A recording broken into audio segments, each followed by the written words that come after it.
Hello, I'm Dr. Mark Mathis, and this is Entrepreneurship 380.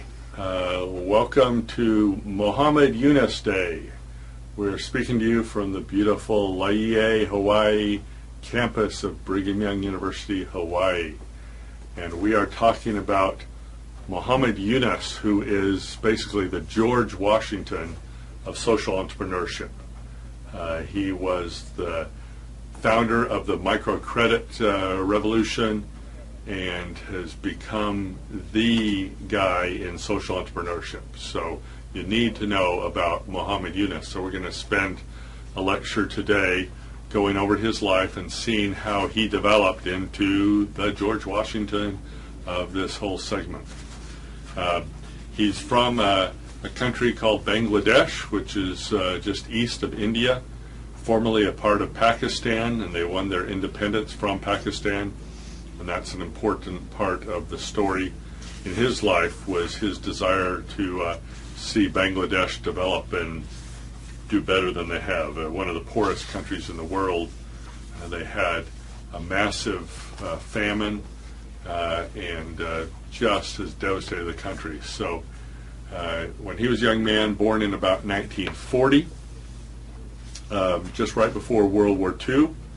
So when he was a young man, he used to hear bombers going over his house, and they weren't too affected by World War II, but a little bit in their life. His father was in the jewelry business, a good middle-class family. He learned compassion, he said, first from his mother. She was full of compassion and kindness. She would always put money away for poor relatives who visited them from distant villages and had enough to share with them when they were in need. He was one of 14 children. 5 of the children did not live past being very young, but still extremely large family. Muslim. In Bangladesh, there are 3 principal religions, mainly Muslim, some Hindu, and a little bit of Buddhist. Most villages will have 3 different parts of their village for each of the different religious denominations to live in.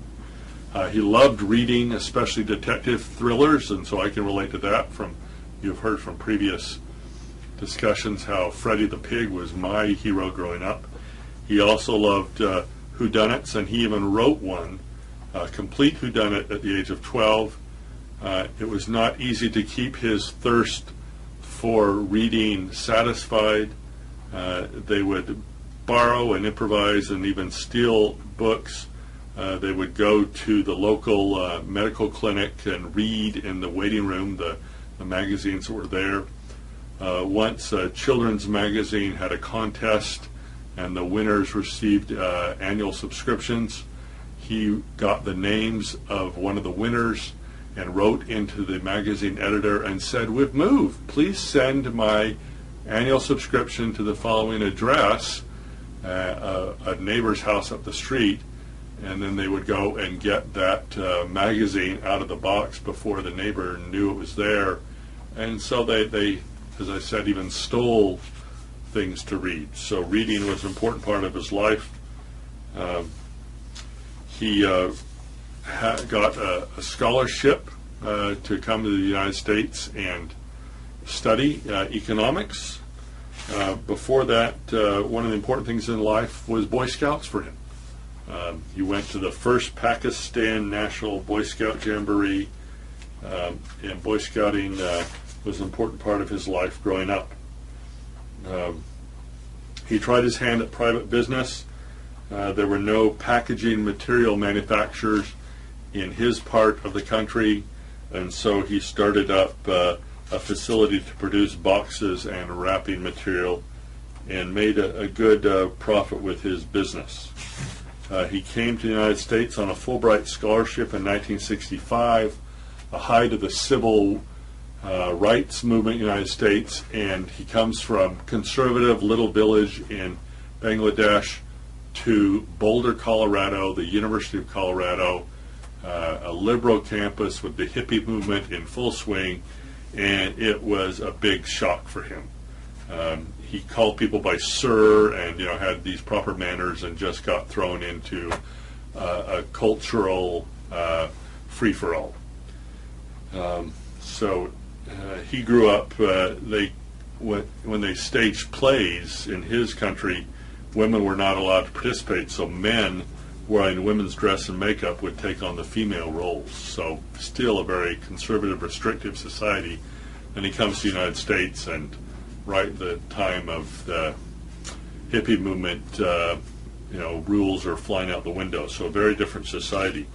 Interestingly enough, he's studying economics and gets a PhD in economics and becomes a teacher of economics at North Tennessee State in Murfreesboro, Tennessee. And one of his fun things he loved, though, was silly American television. He loved I Love Lucy, Gilligan's Islands, and Hogan's Heroes. So here we have the father of social entrepreneurship still gets a kick out of Gilligan's Island. He married a Russian student that was also studying at where he was. They fell in love, and she said, "I'll come back and live with you in Bangladesh." And they did, but several years later when they had their first child, she said, "I can't raise my child here." And so she left, and they got divorced.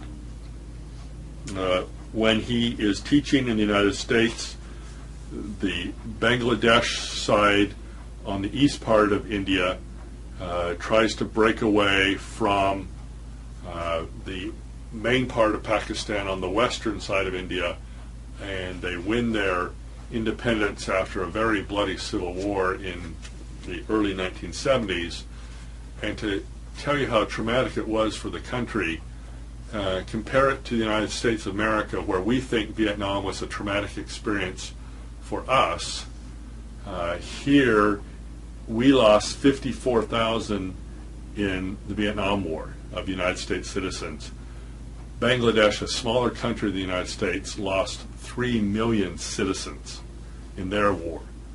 So 54,000 to 3 million, that's almost a 100-to-1 ratio there of casualties. So you can imagine the impact that had on the country. Their economy was devastated, and their whole groups of citizens had been wiped out.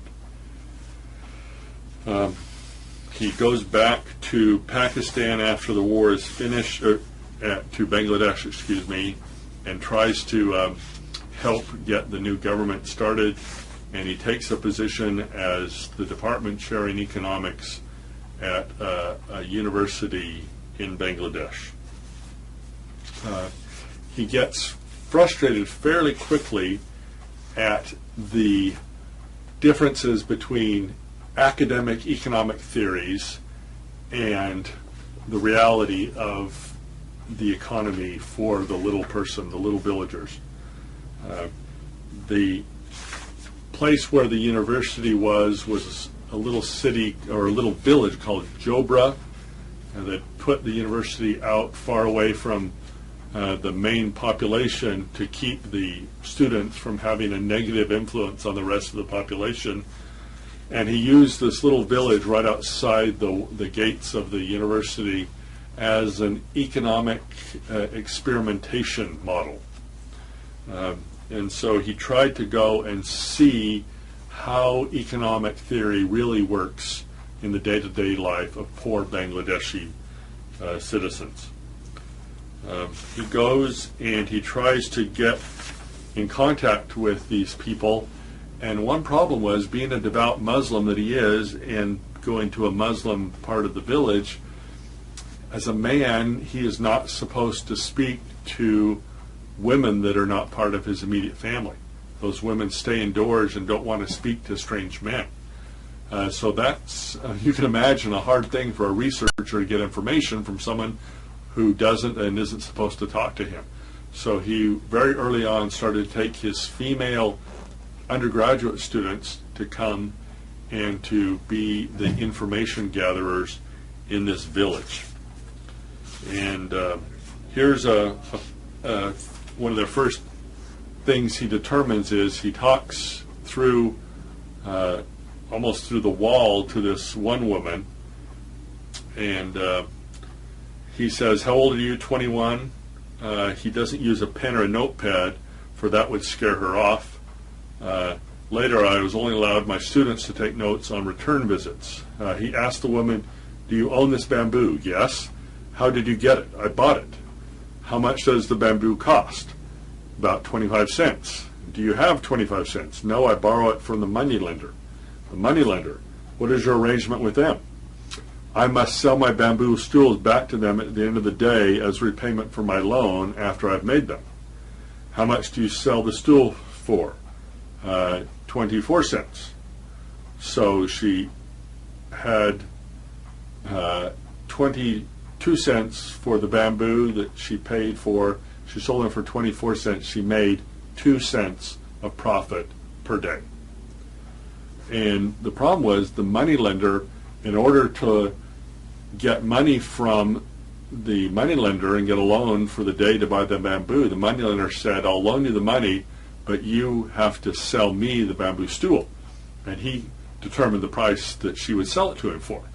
So it was not a free market, and she was locked into earning 2 cents a day without any way of making any more profit. This knowledge of just this 2 cents a day profit shocked him. In my university courses, I theorized about sums in the millions of dollars, but here before my eyes, the problems of life and death were posed in terms of pennies. Something was wrong.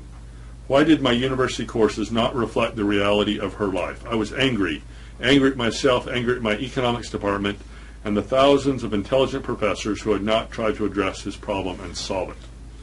I want you to see how you spell his name, first of all. You notice it's M-U-H-A-M-M-A-D, Unice, Y-U-N-U-S. Okay? And this is one of his autobiographies, Banker to the Poor, that he wrote.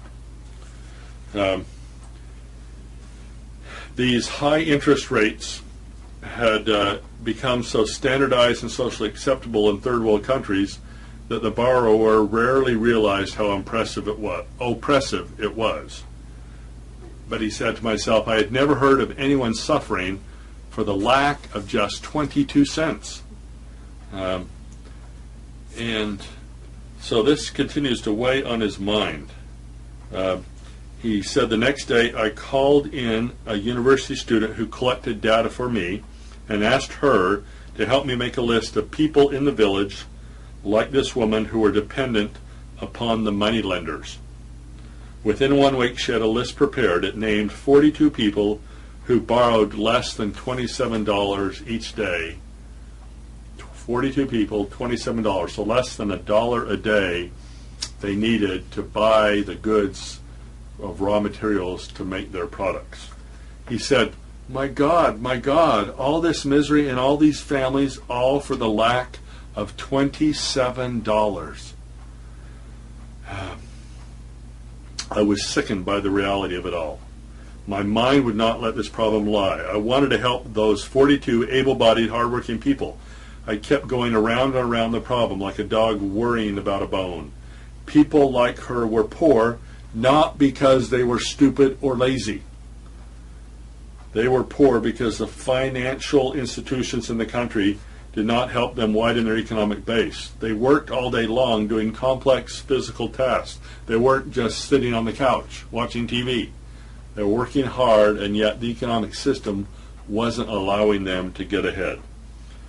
It was also easy. I handed my student $27 and told her, here, lend this money to the 42 villagers on our list. They can repay the traders what they owe them and sell their products at a fair price. What should they repay you, she asked. Whatever they can, whenever it is advantageous for them to sell their products. They don't have to pay me any interest. I am not in the money game. He said, I fell asleep later that night, but within seconds, sleep would still not come. I lay in bed feeling ashamed that I was part of a society that could not provide $27 to 42 skilled persons to make a living for themselves. It struck me that what I had done was drastically insufficient. If others needed capital, they could hardly chase down the head of an economics department to get their $27. My response had been emotional and impulsive, but I needed to get something to change in the institutional nature. I decided to approach the local bank manager and request that his bank lend money to the poor. So that's what he did. And he goes and talks to the bank manager.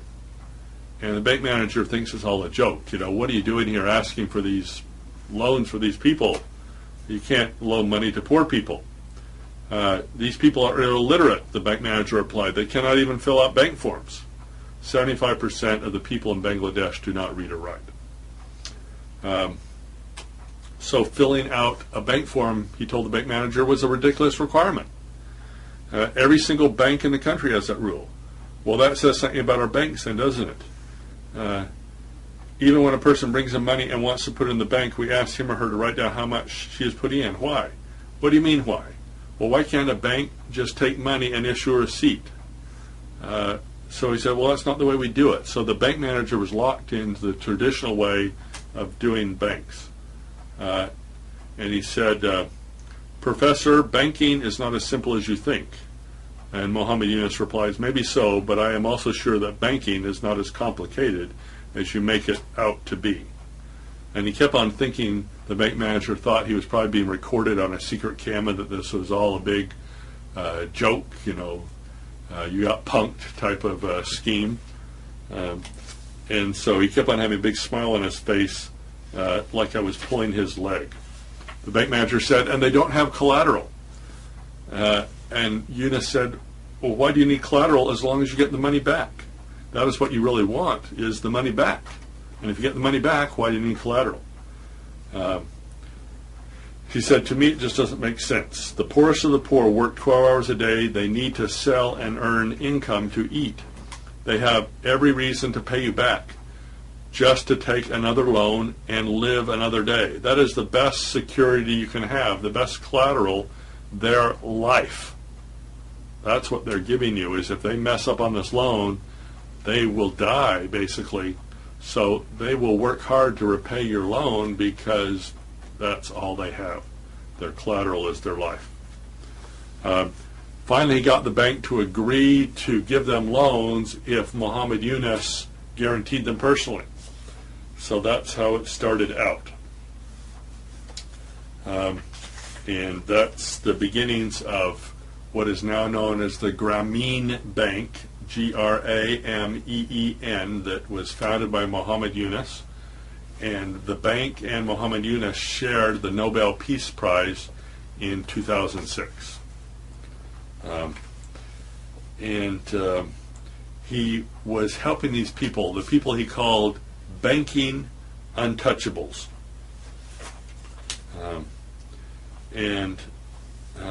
He said that it's turned out that 98% of the loans that he is making to these untouchables get repaid, which is a much better repayment rate than the average banks, the traditional banks, have in Bangladesh.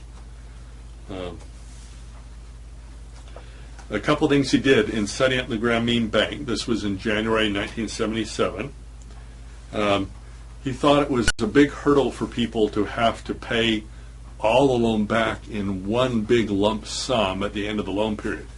So he started out by making the people pay a little bit of the loan back every day.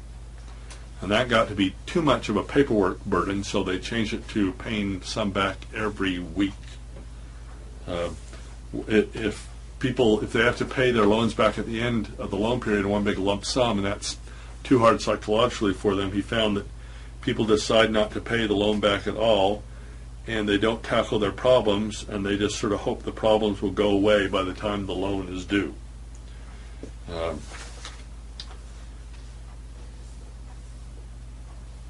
He then also requires that the loan applicants come as a group to get a group loan, so there's some peer pressure and some accountability to the other members of the group to repay the loan. So they require at least 5 people to come together as a group, and once that group is formed, we extend loans to 2 members of the group. If these 2 repay regularly for the next 6 weeks, 2 more members may request loans. The chairperson or head of the group is normally the last borrower of the 5 in the group. They have to undergo at least 7 days of training on their policies of the bank to understand that they know in an oral examination the policies of the loan, the rules of the loan. Because they can't read or write, they don't have any loan documents, so they have the people take verbal training, and then they commit with an oral examination that they understand the loan. And so you can't come back and say, oh, I'm part of this group, but I didn't understand the rules for the loan. They won't let that inaccountability pass as a bad excuse. They had a hard time initially getting women in the Muslim society to come in and make loans. They wanted to particularly target women for the loans, and yet they couldn't get women to do it. Here were some of the people that some of the thoughts they had about loan. The one woman said, the money burns her fingers. Tears rolled down her face. She had never seen so much money in her life. She never imagined it in her hands. She carries the bills as she would a delicate bird until someone advises her to put the money away in a safe place, lest it be stolen. The other, we'll hear in a few moments, other problems they had in getting women to make loans. They required the borrowers to deposit 5% of the loan in a group fund. And that was sort of an emergency fund that the group could rely on if one of the people got in trouble in the loan. And they've had so much success in that the safety funds in about 20 years have grown to over 100 million of that backup funds to prevent problems in the future. They also held meetings out in the open. They didn't want anything behind closed doors to reduce the danger of corruption.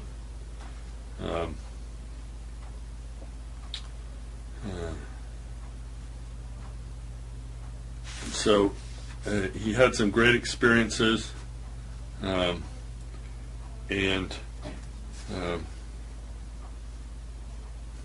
they learned the rules of honesty. They still had some deception.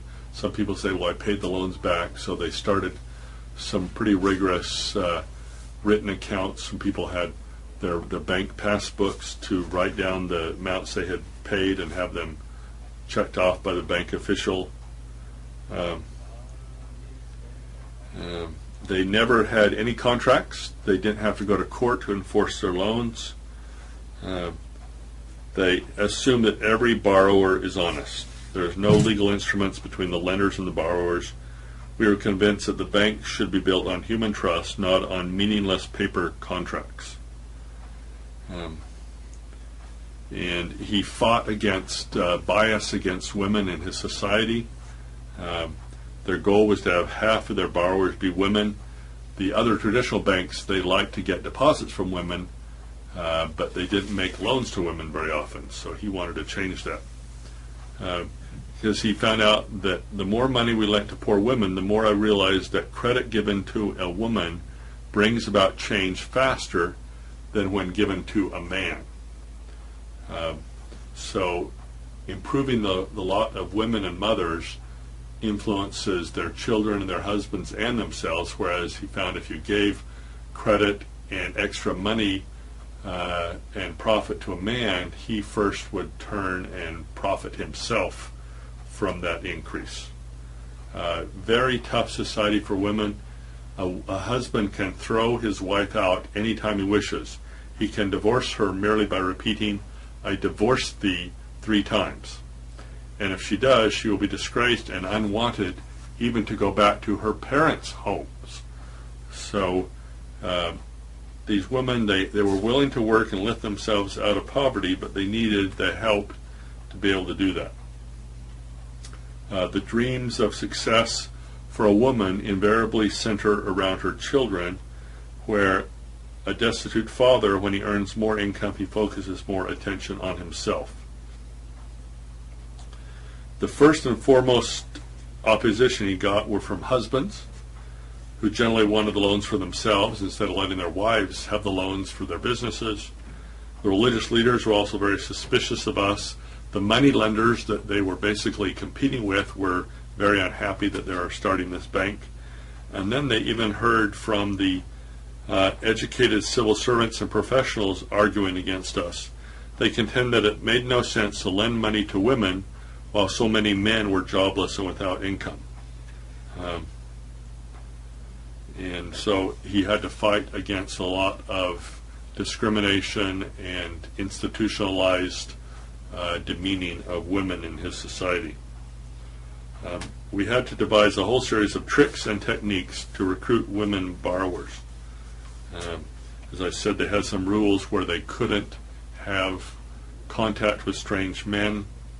The Muslim word for it is called purda, where it's a strictly observed custom, family traditions, and politeness combined to keep relations between women and men in rural Bangladesh extremely formal. So when I would go to meet with village women, I never asked for a chair or any of the bowing and scraping that usually accompanies figures of authority. Instead, I would try to chat as informally as possible. I would say funny things to break the ice or compliment a mother on her children. I also warned my students and co-workers against wearing expensive clothes. Here's for some of the response of some of the women. Money is something that only my husband handles. Give the loan to my husband. He handles the money. I've never touched any, and I don't want to. I wouldn't know what to do with money. No, not me. We have no use for money. We have enough trouble around here with dowry payments, and we don't want any more fights with our husbands.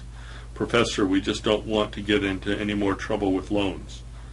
And he felt that these women were treated more like animals, that their husbands would beat them. So he saw that helping them economically would also help them socially and emotionally.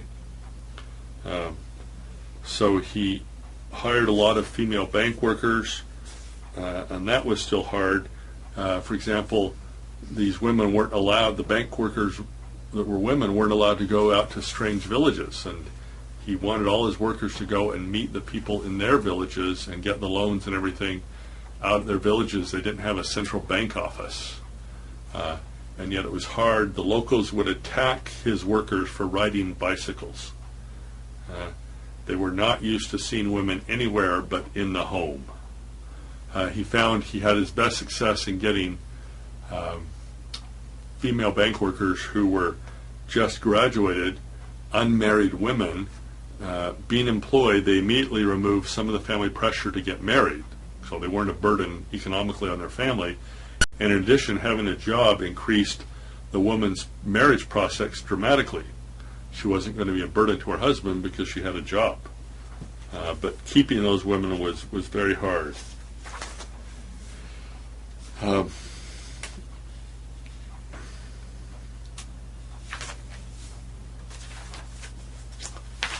So by some great, I think, divine intervention, he was able to expand and get enough people in the higher-ups of Bangladeshi government to support him in expanding the bank, to letting him give it a try in other villages, because at first they said, oh, that just worked in your local village, but it would never work in other parts of the country.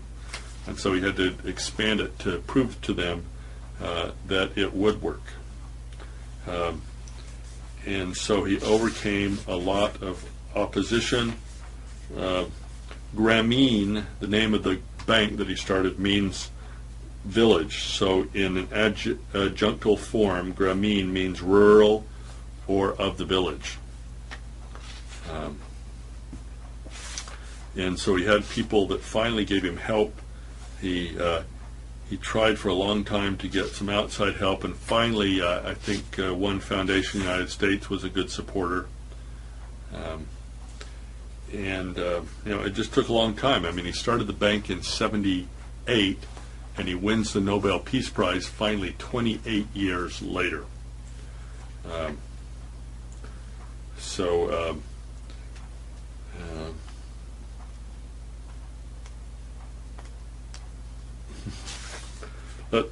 Let's stop there. I think that gives you a good feel for what Mohammed Unice has done to start his great social entrepreneurship adventure, and I hope it inspires you in your own personal social entrepreneuring. Thank you.